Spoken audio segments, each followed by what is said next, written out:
As president of the RDS, it's my great pleasure to welcome you to today's RDS Vision 2030 webinar with Marie Donnelly, Chair of the Climate Change Advisory Council. On behalf of the members of the Society, I would like to thank Marie for taking the time to join us here today. For those of you who haven't joined us before, the RDS Vision 2030 series aims to harness the insight and expertise of thought leaders to identify the challenges and opportunities facing Ireland over the next decade. The focus is firmly on the future and what Ireland can do to ensure sustainable economic, environmental and social development. Today, I am delighted to speak with Marie Donnelly to discuss the role of the Climate Change Advisory Council and how Ireland can achieve the transition to a low-carbon, climate-resilient and environmentally sustainable economy over the next decade and beyond. Marie spent 30 years with the European Commission, ultimately becoming Director for Renewables, Energy Efficiency and Innovation. And she was a leading advocate of future-oriented policies and strategies, providing an equitable deal for consumers, putting energy efficiency first, and achieving global leadership in renewable energies. Marie is a member of the Governance Committee of MARI, the Research Centre in Cork, and an advisory board member of the UCD Energy Institute. She was the first chairperson of Renewable Energy Ireland, an open partnership of sustainable energy associations working collectively to support the energy transition in Ireland. And I'd like to think successor in spirit to the Solar Energy Society of Ireland, which I co-founded in 1976. She's also a non-executive director of the Tipperary Energy Agency, a social enterprise for energy efficiency. And our terms on that board overlapped in another connection between us, and also of E3G, a European climate change think tank operating to accelerate the global transition to a low-carbon economy.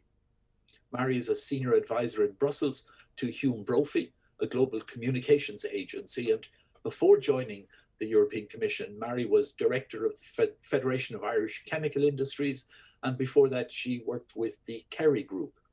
But let us turn to our agenda today, and Marie, again, congratulations on your recent appointment to chair of the Climate Change Advisory Council, taking over from Professor John Fitzgerald.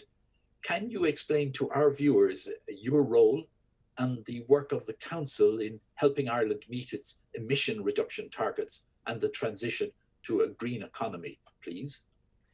Thank you very much indeed, Owen, and thank you very much for the invitation to join with you today in what I hope will be an interesting and diverse conversation. So firstly, of course, I was very honoured to be asked to take the chair of the Climate Change Advisory Council at a particularly important time for Ireland. You will be aware that climate action in Ireland historically has been something of stop-go. We have been diverted from our path by various things, including financial crisis and other events like that. And what the climate bill that's currently being discussed by the Houses of the Oireachtas means is that we are instituting a structured approach to how we're going to deal with climate. So the first thing we're doing is we're setting our target, obviously, for 2050, which indeed many countries in Europe itself is doing as well. But perhaps even more importantly, we are identifying 5 yearly budgets, which brings that deadline of 2050 much closer to our daily work. So we'll have a budget for 2021 to 2025. So that's real, that's now. That means we need to do things today. And subsequent budgets then every 5 years. And it's not just that we have the number, the target, because that is important, but of itself not enough. That target, which the Council will come out with, is an all-economy target. So it's, shall we say, one number for the whole economy, but then the government will break that down into sectors and allocate a sectoral budget to each of the sectors. And that defines very clearly for each of the sectors what the challenge is for them. And to support that then, there is the annual cycle that's now been established. So round about June every year, you'll have the Climate Action Plan. This is the plan that lists the policy actions, the objectives, the short-term milestones each year across each sector to achieve the targets that's been set. And then in the end of October each year, the Climate Council will come and review progress, not just at an all economy level, but indeed at a sectoral level. Are we on track? Do we need to do more? Can we, benefit from other things that we need to do to get the story right? And this is an annual cycle that people will get used to and I can build into their planning. And on that basis, we will be able to progressively build our approach to achieving what will be, quite honestly, quite a tough target. The whole area of emissions and carbon budgeting, in dealing with this, you will of course face competing sectoral and fiscal priorities. So you're trying to influence our choices, but also while you've annual and 5-yearly cycle, you really are dealing with timescales which are often well beyond the electoral cycle. There's a lot of challenges there. Well, I think that's one of the reasons why it's very good to put it in legislation, because then it becomes part of the activity, the normal ecosystem in Ireland, not dependent on, as you quite rightly say, political cycles, but rather on a framework that allows everybody to know this is what we're doing, this is the direction of travel, and this is how we're going to measure performance. So when you say that there will be strife between sectors, it is an issue. It will be very difficult. Some sectors will have greater difficulty in decarbonising than others. It may be because the technology mightn't be available and we therefore have to wait for new technological developments. It may be that the costs are excessive. When we look at the social costs, for example, on the retrofit of buildings, we do have to be very balanced and ensure that we don't marginalize any part of our society or leave anybody behind. As we move down this road, we have to be conscious of the implications for jobs. Overall, there will be more jobs in our economy, that's for sure. But we really need to be honest. Some jobs will be lost. And I think it's very important that we are, very upfront on that as early as possible and support people who find themselves in those jobs to find alternatives, new training, new skills, new opportunities, because there will be new opportunities, but we have to prepare people for them. So yes, you're right. It's tough, but if we do it in a structured and step-by-step way, I think we can do it without too much difficulty and too much disruption. To what extent are just transition considerations on your agenda? Very much so. When we're looking at the budget, we look at a number of things. Obviously, we look at, we start from the top-down approach. Ireland it's part of the UNFCCC. We're also signatories of the Paris Agreement. We're a member of the European Union. So by virtue of that, we have certain obligations that we need to achieve.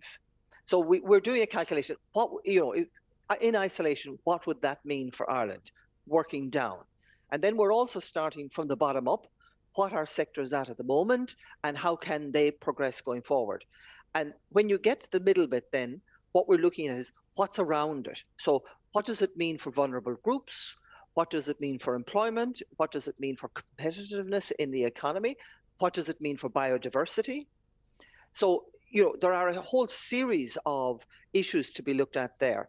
And I suspect that the way ultimately this will find itself being manifested in the first instance is we have 2 5-year budgets, first half of this decade, second half of this decade. And really it is the balance between those two budgets. Is it 50-50 across the budgets? Is it front loaded because we will need a little bit more time, for behavioral change, for the rollout of technologies, for the impact of new mechanisms to have an effect? Do we backload it? So, the balance of how you actually distribute the budget across the 2 5-year periods will be a response to taking into account these kinds of considerations. It's a big job. Does the council have the resources and the range of talent to deliver on the requirements that the legislation has put upon you? So the council itself has a small but very dedicated team. We're kind of 4.5 people, so it's not what you'd call a very large cohort of people. Very experienced, however. And one of the first things that we did was to establish what we call a carbon budget committee to support the council, and on behalf of the council to review the scientific basis for the carbon budget. And there, I have to say, it has been hugely, hugely impressive.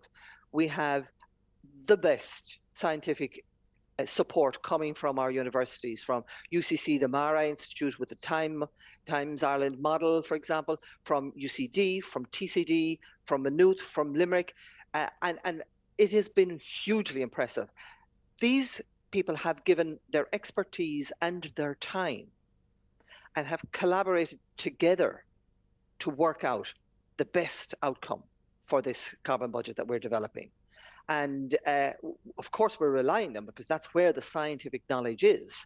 And I'm very, very grateful to these people. There is a second area which has been very successful as well. Thanks to the assistance of the Taoiseach's department, we have now signed a memorandum of understanding with 7 other departments in government to share their modelling and data, which is really useful because really there's no point in having a separate section in the council that does all of this. The data is there, let's all share it, let's all benefit from it. So that MOU, I think, is a really big assistance in our work. And then, of course, when you look at the membership of the council, it's larger and it's very diverse. We have, quite a different range of skill profiles and experience coming to bear on looking at this and, allowing the council to be in a position to apply, yes, science first, but also the experience they have in their own backgrounds in terms of how do you put that science into a policy perspective that we can ultimately use. That sounds very good in terms of, bridging between departments and agencies and organizations, and of course the way forward. But actually the agenda itself, I mean, to think of what are the priority challenges for the state and for the council. I'm conscious that Renewable Energy Ireland recently published a vision for a 40% renewable heat target by 2030. We really have a lot to do to redress our laggardly position on the EU climate change score sheet, I think. Yes, and this, the 51% reduction that's foreseen by the bill, that's a serious target. I mean, we are probably amongst the front runners globally in terms of the target that we have set ourselves. In part because we have to catch up a little bit on what didn't happen up until now. And remember, this is a targeted reduction at a time when, hopefully, our economy will grow and grow well, we hope. So it's a double challenge. Growing economy, reducing the emissions all at the same time certainly will make it difficult. But I think one of the things that's really important out of this is that we have very specific characteristics in Ireland that we can use to our benefit. So let me start with the power sector, electricity. So we have the best wind resource, wave resource in Europe. We even have a little bit of sun on occasions, as you know. So we have the capacity to achieve the 70% renewable electricity by 2030. And it's important not just because that means we will reduce our emissions in the electricity sector, but electricity will be the fundamental energy vector for decarbonisation of our transport system and ultimately our heating system. So in a way, we have to get that step right in order to move the next sections on. Moving in the transport sector, in many ways, and it's not easy, none of this is easy, but we have, for passenger transport, there is a technological solution there, i.e. the electric car. Our challenge is the financial approach to it.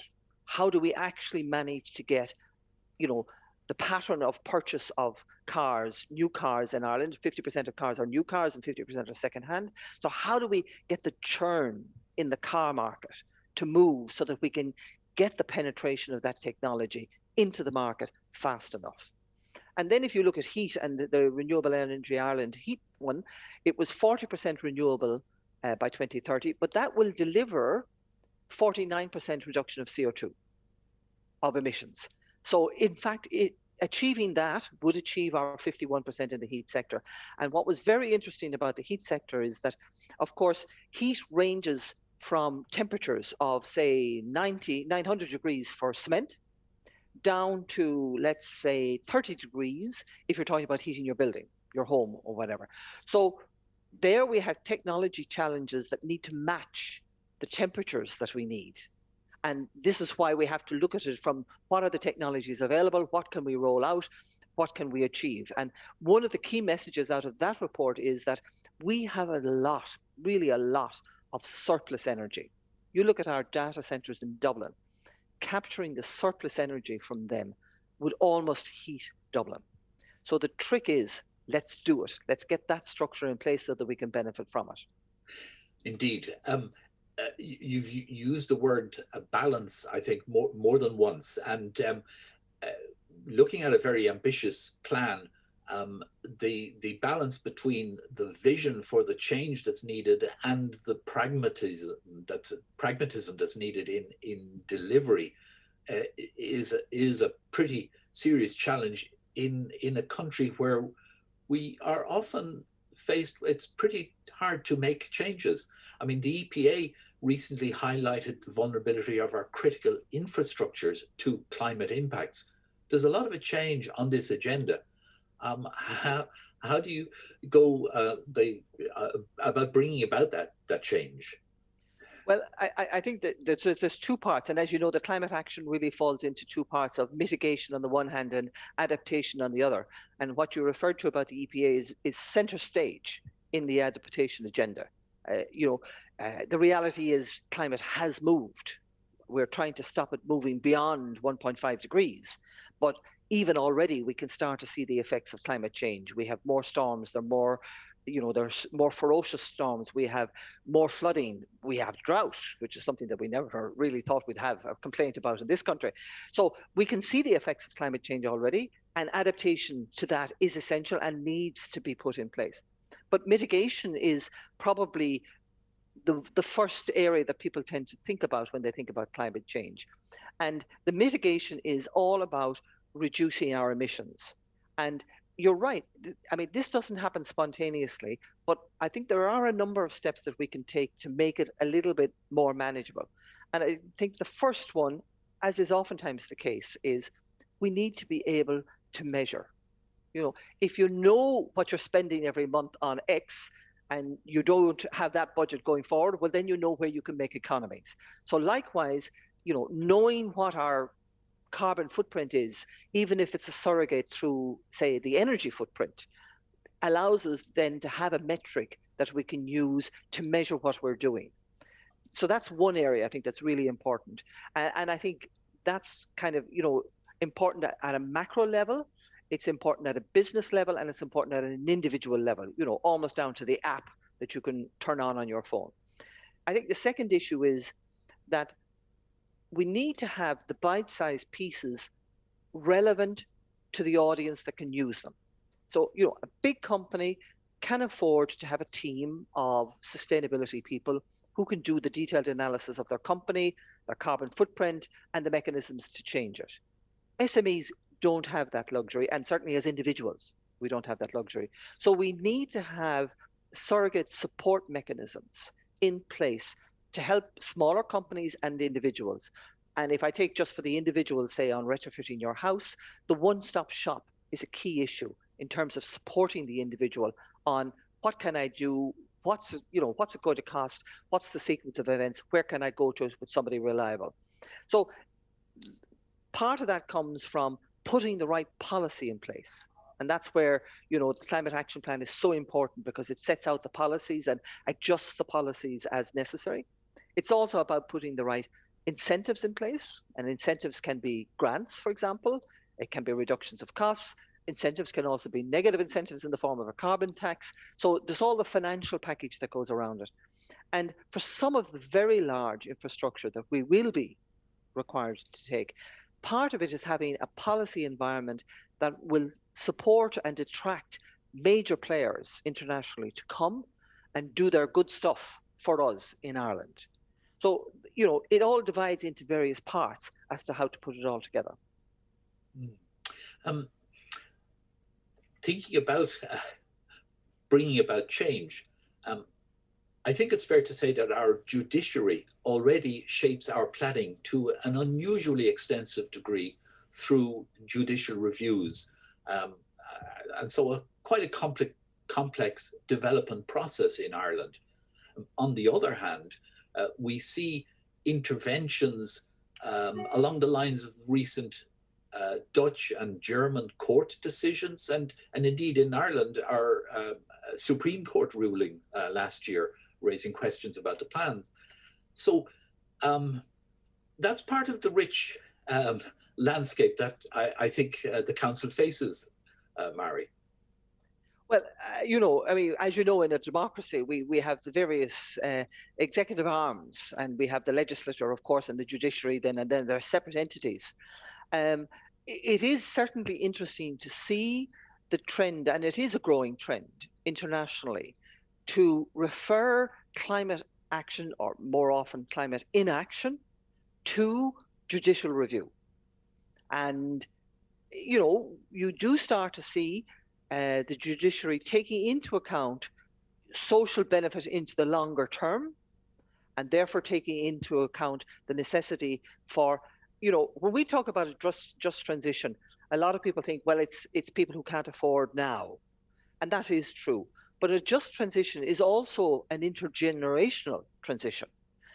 We have an onus to do what it is we can do, and to the best of our ability.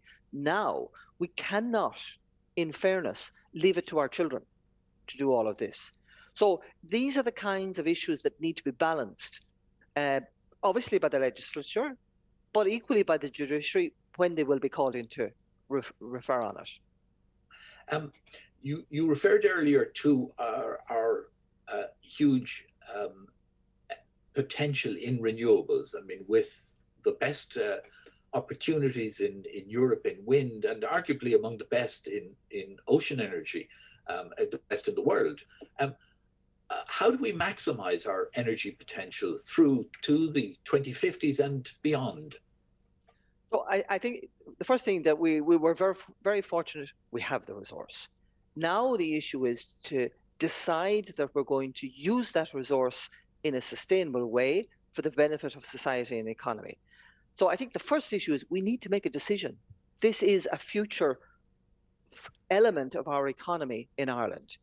We decided to build a financial services sector almost out of nothing, and we did it, and it's in place. Here we have the resource, we need the decision and the follow through of the decision. So, for example, if you take the west coast of Ireland and you link the resource that's there to produce either electrons, if it's electricity, or molecules, if it's hydrogen, or compounds, if we decide to go down the route of producing actual products, or is it the protons they call it for the data bytes that come with it?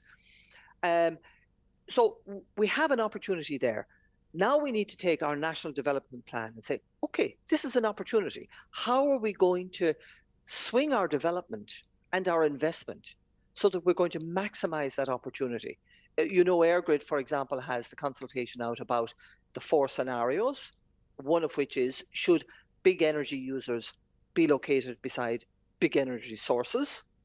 And that would be a question that you could certainly ask in this context, that, should we be putting, say, for example, data centers on the west side of Ireland, where we will have the energy resource and we can use it, develop the product, and then you're sending just the data centers through the fiber optic cable, instead of bringing cables across the country to data centers in Dublin.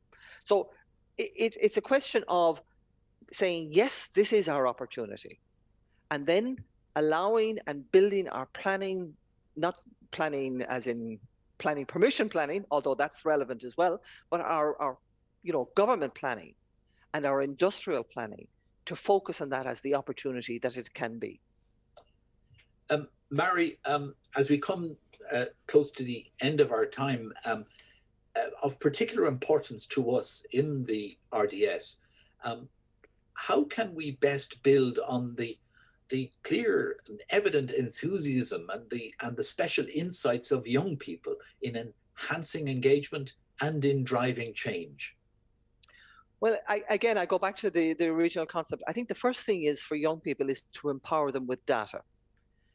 An app, even a game. So I've often said if you take energy as a surrogate for emissions, because so much of our energy is fossil fuels, the average household in Ireland will use about 25,000 kilowatt hours of energy a year. So it's 5 or 6,000 electricity, it's plus or minus 10 for transport, and it's plus or minus 10 for heating.